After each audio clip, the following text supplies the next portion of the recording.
sit in for him, and I'm pleased to do so. And I'm DavidAptaker earlier, and we're going to go forward with our hearing. Today is a little bit different. It's a little lonely in here. Normally we have privacy councils in attendance, but the Lieutenant Governor had to attend a funeral of a state trooper, and so he canceled the meeting, which is really what convened us all at noon regularly on Wednesdays. And so the absence of that meeting, I think, probably explains the absence of some of the councilors who might have otherwise come in to vote. We may be joined by some of the councilors, but we don't need a quorum for this, and certainly we want to move it forward. And our process is that we have an interview today, and it's on the record. Any councilor can come in and listen to it if he or she wishes, but then 1 week from today, when we convene again, we'll vote on this nomination. So I'm sure Attorney Aptaker is happy to go forward whether it accepts me or not. So I welcome all of you. Let me start by reading the letter dated May 25th to the Executive Council from the Governor. It says, "Dear Councilors, I am pleased to nominate DavidAptaker to the position of the Associate Justice of the Middlesex Probate and Family Court. I submit this nomination to the advice and consent of the Executive Council pursuant to Part 2, Chapter 2 of the Constitution of the Commonwealth of Massachusetts. I am closing Mr. Aptaker's resume for your convenience. Sincerely, Deval Patrick." Now, this is the seat that is vacated by Honorable Judith Nelson Gilday, who left this position June 1, 2009. So, Attorney Aptaker, welcome. Thank you. Perhaps Nice to see you. Nice to see you. Perhaps we might start by asking you to introduce some of the people that have joined you today, if you like. Thank you. Yes, if I may, my mother, Betty Summerson Aptaker, is seated there. She's seated next to my wonderful, amazingly talented wife, Sherry Reisner, who's been my partner for over 30 years. Our younger son, Aaron Aptaker, who just finished his freshman year at the theater school at DePaul University, where he made the D's list every quarter of freshman year. And my older son, Isaac, is not present. He inherited the family work ethic, and he's at work today. He is working in Los Angeles. And my father is not here. He has some medical issues, so he's not present with us today. I have other friends and family. I'm not going to introduce everyone. I'm just going to thank them all for being here, colleagues, co-workers, former opposing counsel, and longtime friends. So thank you all for being here. All right, thank you. Let me introduce Councilor Marilyn Petito-DeMeany, who is joining us. Nice to see you. All right, so why don't we start by calling your first witness, Judge Beverly Borstein. Thank you. Thank you. If you'd like to sit next to Attorney Aptaker. Oh, I'm used to him standing. Not anymore. That's true. Councilor Merrigan, DeMeany, and members of the Governor's Council and Spencer, Attorney DavidAptaker, colleagues and friends of David, and family of David. You know, people come before the council. We're joined by Councilor Kelly Kimsey as well. People come before you in support of candidates for the court and talk about all of the varied talents and the experience necessary for enforcing the law and the awesome position of sitting in judgment of one's fellow man. We speak of intelligence, knowledge of law and statutes, knowledge of court proceedings, pleading, skills of oratory, experience representing clients, trying cases, promptness, writing and research skills, and the like. Also, that the candidate should be of good character and a good person. I say that all of these are the minimum of what we need in our people on the bench. These are the traits and attributes that we should be able to take for granted in our judges.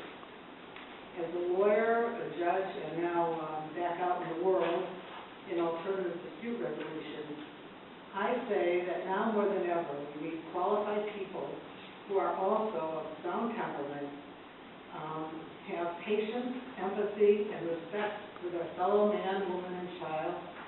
We need people with balance who know that there are diverse ways of dealing with life, its responsibilities and challenges.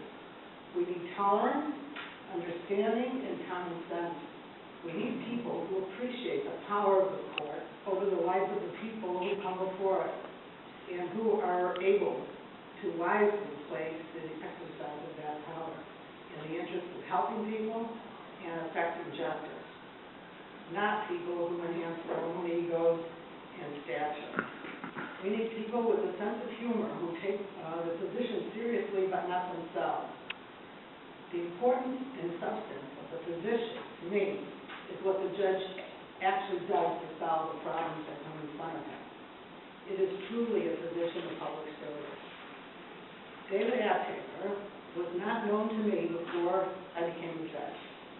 He came before me neat, professional in dress and demeanor, technically prepared, presented his case, reported on whatever he was supposed to report, and then in whatever role he was doing in the courtroom. With obvious respect for other counsel, the parties, or the incapacitated, ill, elderly, minor child, or other person involved in the case. Over time, I had occasion to observe Attorney Aptaker, to listen to his arguments, to read his documents, and was increasingly impressed. He was always prepared with answers to questions and with sound suggestions and solutions. I eventually appointed him in a wide variety of cases, among my most trying and difficult cases, and found him unflappable. Here was a wise, thoughtful, knowledgeable attorney with excellent presentation who could advocate his point without abusing or antagonizing others. I took very seriously the responsibility of the judge in appointing people in various roles in the probate and family court. Many times I thought, there but for the grace of God go I, in a case. And I never got a complaint about David Aptaker.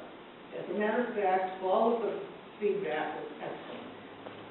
From my experience with David, I am certain that he will fulfill my expectations of an outstanding judge in the probate and family court. I have great respect for the professionalism of David Aptaker, and I know that as a judge, his courtroom will come to a standard of performance that will make all of us proud of this appointment. I thank you for listening, and I thank Attorney Aptaker for inviting me, and I ask that the council act favorably on this appointment. Thank you. Good. Thank you very much for your very helpful testimony. I believe Councilor DeVane would like to say. Sure. First, I'm going to make the answer, Mr. Shadowwood. We don't see you here. This is quite a tribute to his nomination being here. I just wanted to say that that was very thoughtful and really, and you really know this candidate, and it means a lot to me that you would come and give testimony, because this is the first time I've seen you get it, like I've seen you once, so that really is a tribute. So thank you for coming. Thank you. Anything else? Thank you, Larry. Yes, thank you very much. Thank you. Thank you. All right. Thank you, Judge. Mary Daly?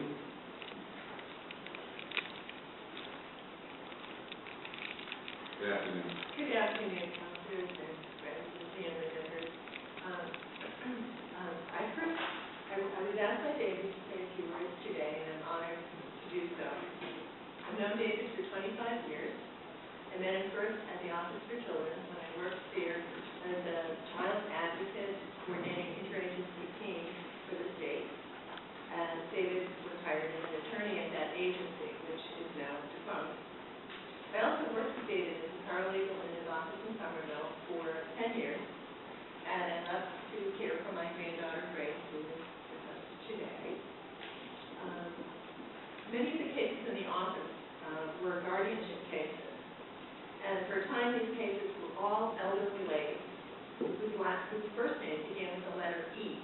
We had Edith, Ethel L, Ethel K, Eva, Elizabeth. You get the idea. It seemed like we had a specialization in guardianship of women whose names began with E. Despite this specialization, we often refer to David's practice as full-service law practice. An example would be the day that Edith's clothes dryer broke down just as she was about to be discharged from the hospital to her home. She had to have fresh the wet sheets to his house to dry them and return them so Edith's caregiver could make up her bed before she arrived home from the hospital.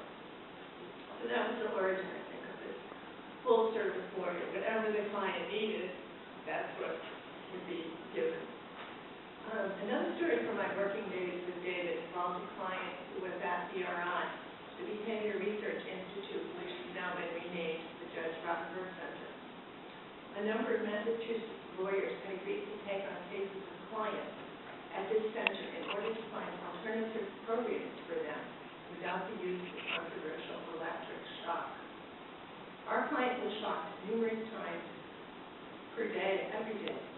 Yet because he couldn't speak, he couldn't express what that was like.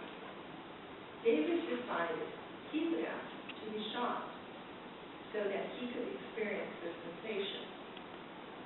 A day later, maybe even a week later, he was still feeling the effects of this single shock to his finger. Needless to say, David redoubled his efforts and the client was removed from the center and placed in a group residence where aversives were now promoted with treatment. During the years I worked with David, there were numerous cases that were incredibly stressful. David is someone who can remain calm in extremely stressful situations while responding thoughtfully and compassionately. Occasionally, he's even been known to diffuse stress with humor. Some of you are probably familiar with his work. I've had ample opportunity to observe David with his family as well as on the job. He's devoted to Sherry and his two sons. I believe he will be an asset on the bench. Thank you very much. Counsel? Yes. Mary, how many years were you paralegal? 10 years. 10 years. Wow. So I would say that you saw David more than his wife, right? During that period of time, definitely, yeah. No, your testimony is very important to me because for you to come and